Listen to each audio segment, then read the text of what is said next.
Hi ಎಲ್ರಿಗೂ ನಮಸ್ಕಾರ. Welcome back to our YouTube channel. ಇವತ್ತಿನ ವಿಡಿಯೋದಲ್ಲಿ ಕೇವಲ ಮನೆಯಲ್ಲಿರುವಂಥ ವಸ್ತುಗಳನ್ನು ಯೂಸ್ ಮಾಡಿಕೊಂಡು ಹೇಗೆ ಪೂಜೆ ಸಾಮಾನು ಅಥವಾ ತಾಮ್ರದ ಪಾತ್ರೆ ಸಾಮಾನ ಕ್ಲೀನ್ ಮಾಡೋದು ಅಂತ ನೋಡೋಣ ಬನ್ನಿ.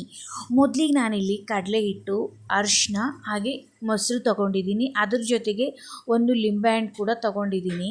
ಈ 4 ವಸ್ತುವನ್ನ ಒಂದು ಫೈನ್ ಪೇಸ್ಟ್ ಬರೋ ರೀತಿ ನಾವು ಮೊದಲಿಗೆ ಇಲ್ಲಿ ಒಂದು ಪೇಸ್ಟ್ ರೆಡಿ ಮಾಡ್ಕೋಬೇಕಾಗುತ್ತೆ.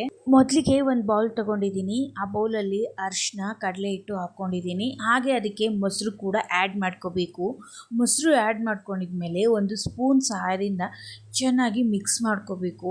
ಆ ಕಡೆ ಈ ಕಡೆ ಮಿಕ್ಸ್ ಮಾಡಿಕೊಂಡು ಚೆನ್ನಾಗಿ ಒಂದು ಪೇಸ್ಟ್ ಬರೋ ರೀತಿ ಮಾಡ್ಕೋಬೇಕು. ಸ್ವಲ್ಪ ಗಟ್ಟಿ ಮೊಸರು, ಹುಳಿ ಮೊಸರು ಇದ್ರೂ ಕೂಡ ತಗೋಬಹುದು ನೀವು.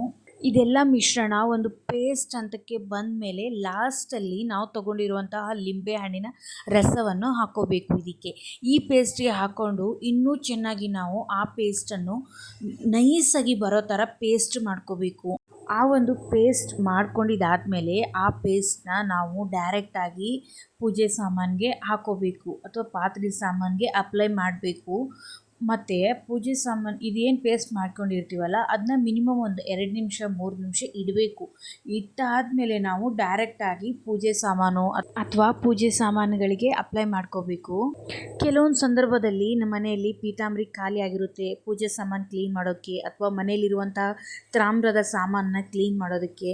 ಸೊ ಅಂಥ ಟೈಮ್ನಲ್ಲಿ ನಾವು ಈ ಥರ ಒಂದು ಪೇಸ್ಟ್ನ ಯೂಸ್ ಮಾಡಿಕೊಂಡು ಮನೆಯಲ್ಲೇ ಚೆನ್ನಾಗಿ ಒಂದು ಪುಡಿನ ರೆಡಿ ಮಾಡಿಕೊಂಡು ಈ ಥರ ಪೂಜೆ ಸಾಮಾನನ್ನ ಕ್ಲೀನ್ ಮಾಡ್ಕೋಬೋದು. ನೋಡ್ತಾ ಇರ್ಬೋದು ನೀವು ನಾನಿಲ್ಲಿ ಹೇಗೆ ಕ್ಲೀನ್ ಮಾಡಿದ್ದೀನಿ ಅಂದ್ಬಿಟ್ಟು. ಒಂದು ಸರಿ ಹಾಕ್ಬಿಟ್ಟು ಒಂದು 2 to 3 ಮಿನಿಟ್ಸ್ ಬಿಟ್ಟು ಈ ಥರ ಪೇಸ್ಟ್ನ ಹಚ್ಚಿ ಕ್ಲೀನ್ ಮಾಡಿಕೊಂಡ್ರೆ ಪೂಜೆ ಸಾಮಾನುಗಳು ಫಳಫಳ ಅಂತ ಹೊಳೆಯುತ್ತೆ. ನೀವು ಕೂಡ ಈ ರೀತಿಯಾಗಿ ಪೇಸ್ಟ್ನ ಮಾಡಿಕೊಂಡು ಒಂದು ಸಾರಿ ಮನೆಯಲ್ಲಿ ಪೂಜೆ ಸಾಮಾನನ್ನ ಕ್ಲೀನ್ ಮಾಡ್ಕೊಳ್ಳಿ. ನಿಮಗೂ ಕೂಡ ಈ ಪೇಸ್ಟ್ ಏನಾದರೂ ಇಷ್ಟ ಆದರೆ ಖಂಡಿತವಾಗಿ ಒಂದು ಲೈಕ್ ಮಾಡಿ. ಧನ್ಯವಾದಗಳು. ಇಲ್ಲಿಗೆ ಈ ವಿಡಿಯೋನ ಎಂಡ್ ಮಾಡ್ತಾ ಇದ್ದೀನಿ.